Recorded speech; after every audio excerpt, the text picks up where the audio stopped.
Nós temos o limite de raiz de x elevado a 1 sobre x, para x tendendo a infinito. E aqui nós temos uma indeterminação, porém, antes de tudo, vamos lembrar dos 7 tipos de indeterminação que nós podemos ter em limites. Começando por essas duas primeiras, infinito sobre infinito e zero sobre zero, e lembrando que nelas é permitido a utilização da regra de L'Hopital diretamente. Nós temos também infinito menos infinito, zero vezes infinito, e as três últimas, 1 elevado a infinito, infinito elevado a zero e zero elevado a zero. Para essas três últimas, a técnica que nós utilizamos é a mesma, e é uma dessas três que nós temos aqui nesse caso. Perceba que raiz de um número que cresce cada vez mais é um número muito grande. Raiz de infinito continua sendo infinito. Porém, 1 sobre um número que cresce muito, esse cara aqui tende a zero. Portanto, nós temos a seguinte indeterminação. E quando nós temos 1 elevado a infinito, infinito elevado a zero ou zero elevado a zero, nós utilizamos logaritmos ou ln, que nada mais é que o logaritmo na base e.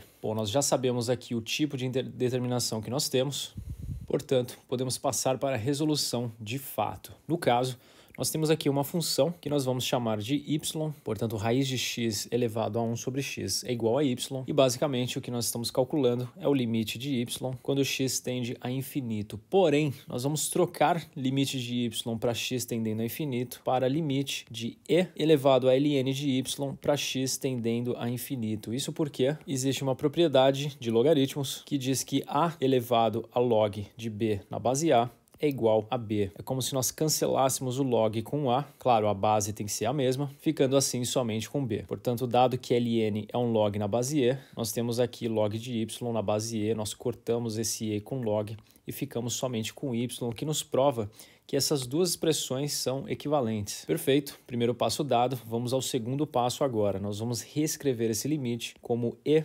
elevado ao limite para x tendendo a infinito de ln de y. E isso porque também existe uma outra propriedade, no caso agora uma propriedade de limites, que diz que o limite para x tendendo a infinito, ou para qualquer número na verdade, de uma constante elevado a uma função, isso é o mesmo que a constante elevado ao limite para x tendendo a esse número, ou x tendendo a infinito, de f de x. Portanto, esse cara aqui é equivalente a esse, que também, por sua vez, é equivalente a esse limite. E por que nós utilizamos essas propriedades? Para sair dessa indeterminação, infinito elevado a zero, e cair em uma outra que seja possível de ser resolvida. Portanto, nós vamos substituir aqui o limite anterior pelo limite para x tendendo a infinito de e elevado ao ln de raiz de x elevado a 1 sobre x, que por sua vez é igual a e elevado ao limite para x tendendo a infinito de ln de raiz de x elevado a 1 sobre x. Nós temos também mais uma propriedade de logs, ou de ln, que nós podemos utilizar quando nós temos log de a na base b e esse a está elevado a c, nós podemos passar esse a multiplicando o log de a na base b, ou seja, tombar esse c. E é o que nós vamos fazer com esse termo aqui.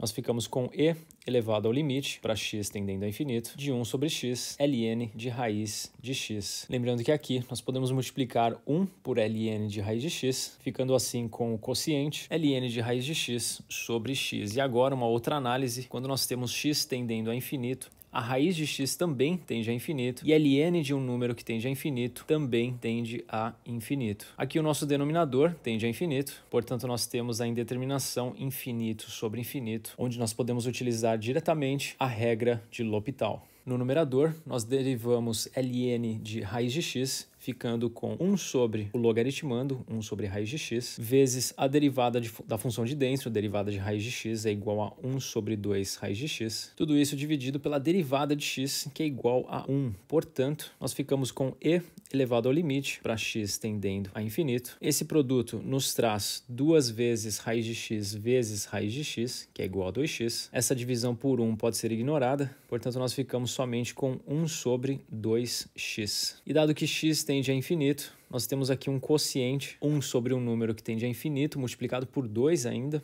vai ser igual a zero. Portanto, se esse limite aqui é igual a zero, nós ficamos como resposta com e elevado a zero, que é igual a 1. Portanto, 1 é a resposta do nosso exercício.